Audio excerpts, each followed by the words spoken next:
there are two questions, right? The first question is, why should you care? So you know information extraction in digital libraries can be beneficial. Moving from a textual representation of publications to a more structured representation, entities, relationships, and so on can help retrieval, can improve retrieval, allow complex question answering via Shankwell or something like that. So can be cool. And the next question is, what is nearly unsupervised? So you know there are these supervised methods. You need label training data. You need this sentence is a true relation, this is not a true relation, and you learn the patterns. Unsupervised mean you extract it basically based on the grammatical structure. And what we call nearly unsupervised is a combination of two methods. In the first method, we just use existing unsupervised extraction methods. So to convert a sentence like the JCDL conference 2022 is held as a hybrid conference or hybrid event in Cologne, Germany. Then we obtain this triple structure, so subject, verb phrase, object phrase, and then we do filtering. We see where are important concepts that are of interest in our domain, so like the conference name, the location, and then we do filtering and reduce the extraction to this filtered representation. Last year, we shared a toolbox for that on JCDL, and the main idea is, okay, give us two vocabularies, your concepts of interest, so entity vocabulary, and a few words for relations, then we can go from a textual representation to a knowledge graph. Last year, the session share asked an important question, so we just evaluated the toolbox for the biomedical domain in the last year, and obviously, the question was, okay, what does it mean in practice? So how much expertise and effort do we need in practice to apply such workflows? Is it worth the cost to go in this direction? Or should we stay and simply collect training data, right? And how generalizable are the methods? You state they are good for biomedicine, but do they work for political science, for example? So really important question. And the last question is, we can do the extraction, but what are we missing in practice? And this is what I'm trying to answer in this paper. And in this talk, I do not have any numbers for you. It's just a collection of qualitative findings. If you're interested in numbers, please read my paper. What have we done? We have performed 3 case studies, so 3 persons, 3 case studies, and 3 different domains. We selected the Wikipedia text because it's a descriptive writing and you have good vocabularies, right? Vocabularies about awards like Nobel Prizes, about persons, and so on. Pharmaceutical domain, because we are the specialized information service for pharmacy. And in joint cooperation with the guys below there, behind there, so the specialized information service for political sciences, we looked at this domain. The main challenge there is it's basically focused on topics and events, and you likely do not have good vocabularies available. So how far can we go in such a domain? We tried different methods, so basically entity detection methods, extraction methods, and cleaning methods. How can we clean an extraction? So given the open information extraction and given the entity annotations, so they are marked bold, we have 4 different filter options. We can say we do not apply any filter. Okay, then we just do unsupervised extraction. Boring. We can do a partial filter and say, okay, there's this JCDL conference in the subject. So this could be the entity as a subject. And Cologne, Germany is mentioned in the object. So maybe the object is Cologne, Germany. And then we end up with the extraction. JCDL conference is held Cologne, Germany. This is a partial filter. The exact filter means that the whole subject phrase must be matched against one entity and that the whole object phrase must be matched against one entity. Can work if your phrases are short, but if you have such a large phrase, like in this example, we have no extraction. Bad. And what we developed new for this paper was a so-called subject filter.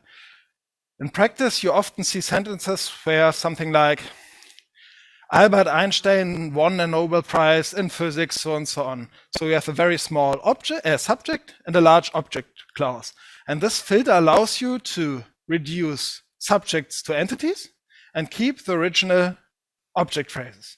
So you can, for example, list all actions that were performed by the EU in the last years, or all actions that were performed by Albert Einstein. So can be practical. Yeah, what did we learn? Yeah, we have two different methods which we investigated for entity linking.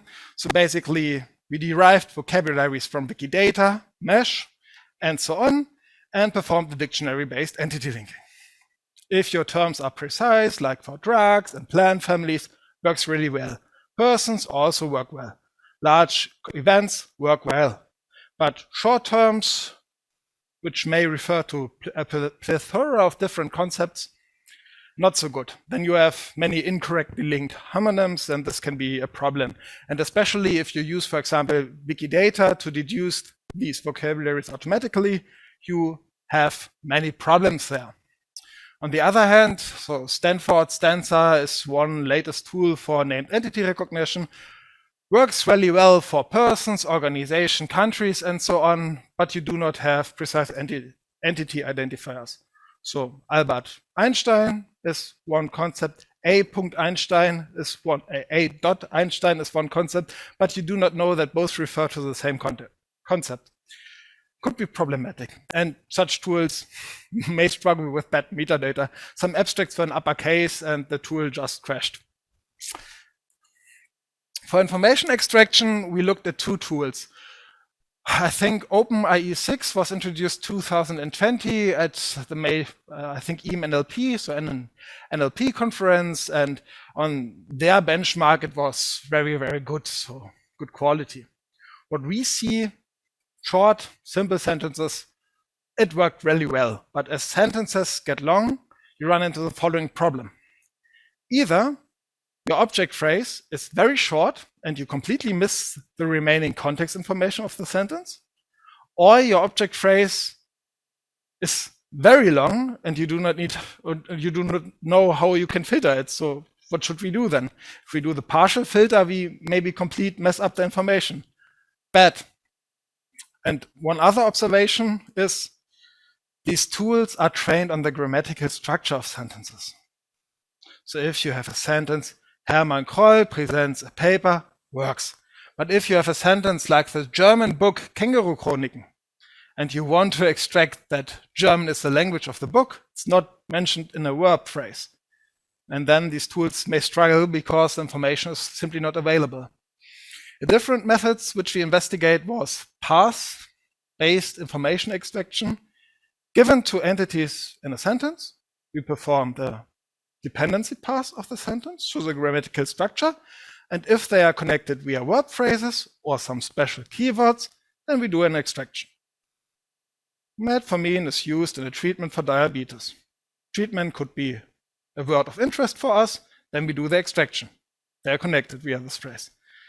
Very simple, works well if your relations are directed, so person received award, drug treats disease, good. Works really bad if your sentences are very long and your relations are undirected. So if you have a disease which could cause another disease, then you sometimes mess up the direction and this is bad, so then you do not know which one causes the other. Main advantage here is you can specify a list of words of interest for your domain. So for pharmacy, we could say therapy, treatment, I don't know, some methods, and then we could do some easy extraction with the methods, method. Yeah. Summary filtering. If you do no filter, then you can simply do unsupervised information extraction. So you do not retain any precise semantics here. No advantage. The partial filter is very interesting for simple sentences because it worked well there. But if your sentences get longer and your known phrases, so your extractions are getting longer, then you maybe find the location, but the complete phrase is ignored. And then you mess up the information. Could be a problem.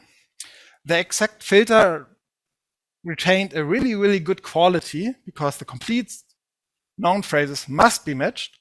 But in practice, your recall is very bad. So for example, we had, I don't know, 10,000 abstracts from political science, and we end up in 200 extractions. Not so good.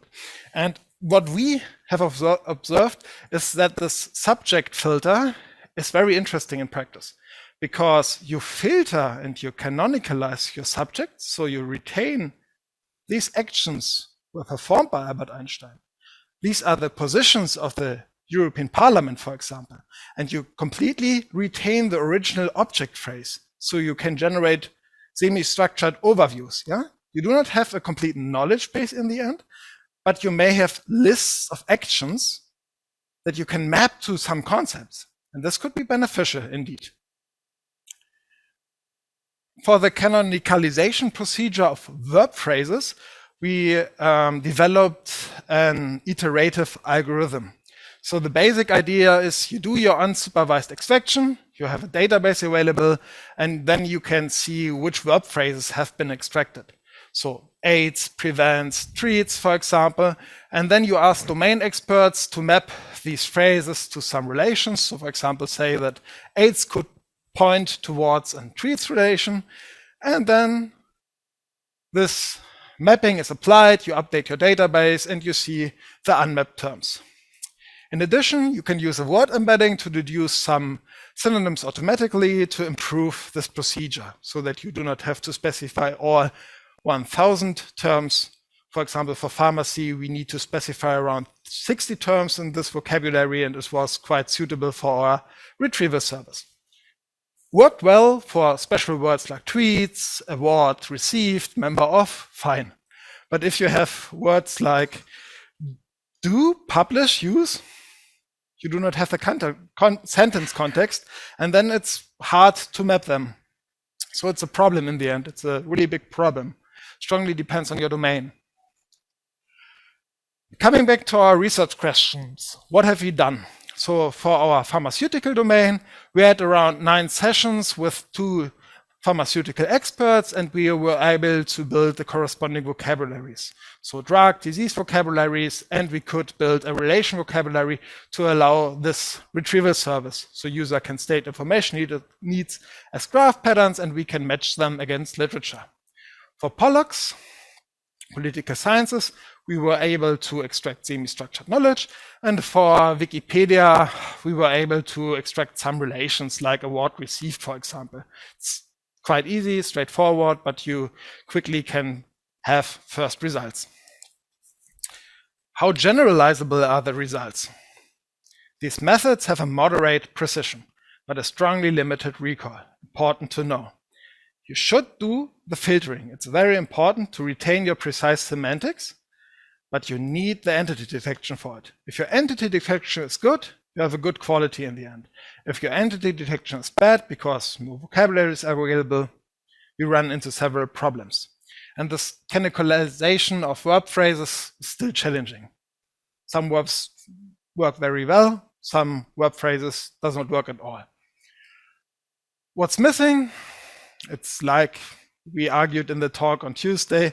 So the context of information is very important today. If you extract a cause statement from biomedical paper, you should be aware about the context conditions. And that is why we argue to keep the original paper information. What should you do? You need entity detection. If you do not have entity detection, this is not the paper you're looking for.